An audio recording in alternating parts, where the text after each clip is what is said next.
नमस्कार विद्यार्थी मित्रांनो, आज आपण बघत आहोत CETचे काही महत्त्वाचे MCQ क्वेश्चन्स. आज आपण बघणार आहोत राज्यशास्त्रामधील प्रकरण दुसरे, निवडणूक प्रक्रिया. सोडवलेले प्रश्न. प्रश्न क्रमांक 1. भारतात निवडणूक आयुक्तांची नेमणूक कोण करतात? या प्रश्नाचे उत्तर आहे पर्याय क्रमांक 1, राष्ट्रपती. हे स्पष्टीकरण आहे ते तुम्ही व्हिडिओ पॉज करून वाचून घ्या. प्रश्न क्रमांक 2. स्वतंत्र भारतातील पहिले मुख्य निवडणूक आयुक्त म्हणून कोणाची नेमणूक करण्यात आली? या प्रश्नाचे उत्तर आहे पर्याय क्रमांक 3, सुकुमार सेन. प्रश्न 3. मतदारसंघ निर्माण करण्याचे काम निवडणूक आयोगाची कोणती समिती करते? या प्रश्नाचे उत्तर आहे पर्याय क्रमांक 2, परिसीमन. प्रश्न क्रमांक 4. निवडणूक आयोगासंदर्भात कोणते विधान चुकीचे आहे?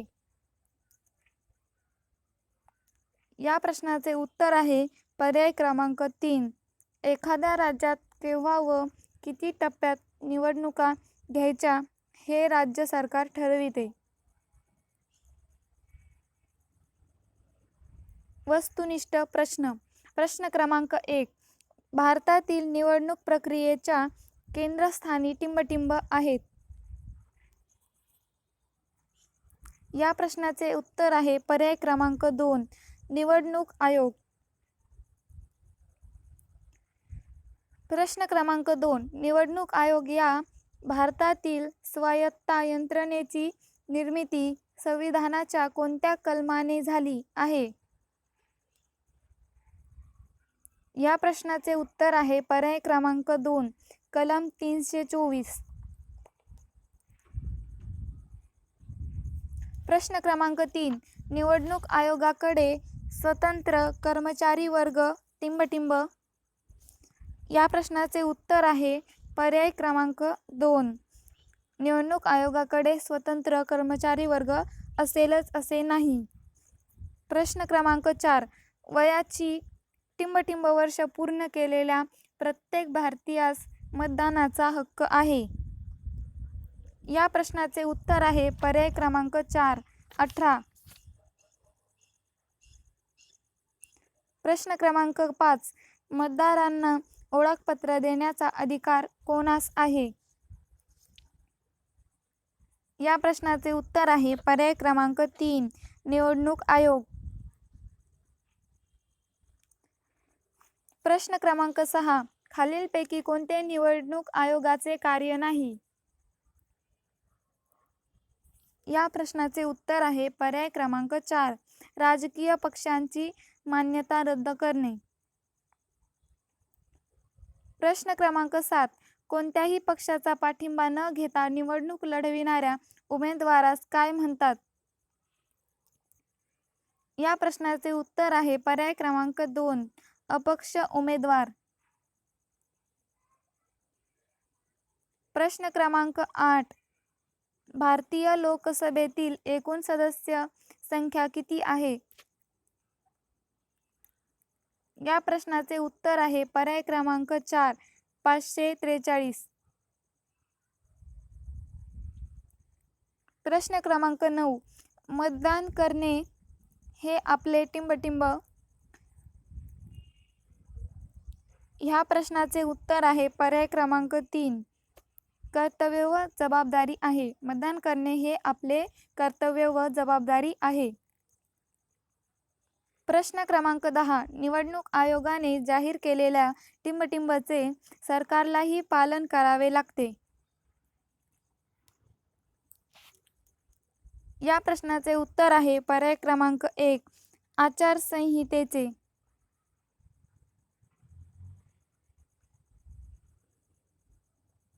प्रश्न क्रमांक 11. हिमाचल प्रदेश राज्यातील कोणते नागरिक भारतातील पहिले मतदार ठरले?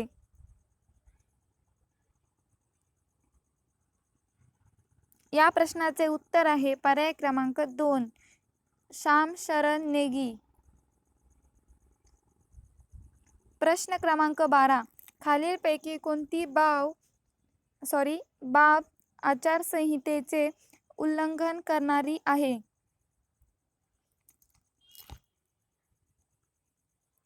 या प्रश्नाचे उत्तर आहे पर्याय क्रमांक 3.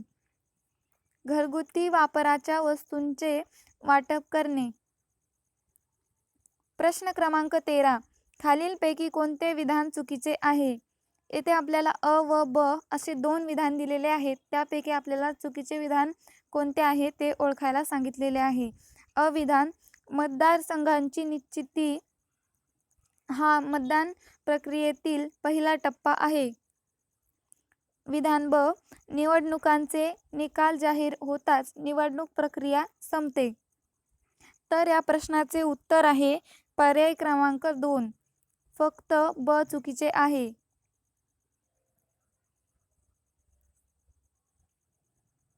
प्रश्न क्रमांक 14. खालीलपैकी कोणते मुक्त व न्याय निवडणूक घेण्यासमोरील आव्हान नाही?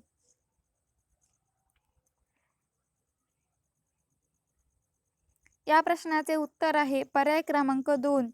निवडणुकांतील आर्थिक गैरव्यवहार. प्रश्न क्रमांक 15. खालीलपैकी कोणत्या बाबीस निवडणूक सुधारणा म्हणता येणार नाही? या प्रश्नाचे उत्तर आहे पर्याय क्रमांक 4. राजकीय पक्षांच्या निवडणूक खर्चावरील निर्बंध सैल करण्यात यावेत. प्रश्न क्रमांक 16. इलेक्ट्रॉनिक वेंटिंग मशीनची सुरुवात कोणत्या दशकापासून झाली? या प्रश्नाचे उत्तर आहे पर्याय क्रमांक 2. 1990. प्रश्न क्रमांक 17. खालीलपैकी कोणता EVM इलेक्ट्रॉनिक वेंटिंग मशीनचा फायदा नाही?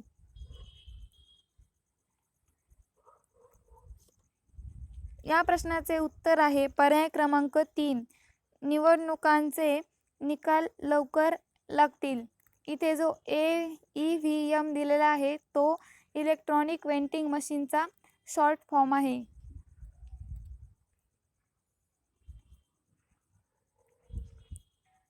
प्रश्न क्रमांक 18. तर 5 वर्षांनी होणाऱ्या निवडणुकांना टिंबटिंब म्हणतात. या प्रश्नाचे उत्तर आहे पर्याय क्रमांक 1. सार्वत्रिक निवडणुका. प्रश्न क्रमांक 19. सरकारचे बहुमत संपुष्टात आल्याने होणाऱ्या निवडणुकांना कोणत्या निवडणुका म्हणतात? या प्रश्नाचे उत्तर आहे पर्याय क्रमांक 2. मध्यावधी निवडणुका. प्रश्न क्रमांक 20. मतदारांना त्यांनी दिलेले मत योग्य प्रकारे नोंदविले गेले आहे की नाही हे तपासण्याची सुविधा कोणत्या यंत्रामुळे उपलब्ध झाली आहे? या प्रश्नाचे उत्तर आहे पर्याय क्रमांक 3. VVPAT. येथे आपला धडा संपलेला आहे. असेच नवीन नवीन व्हिडिओ बघण्यासाठी माझ्या चॅनलला लाईक करा, शेअर करा आणि सबस्क्राईब करा आणि तुमच्या मित्रमैत्रिणींना व नातेवाईकांनाही सांगा. थँक्यू.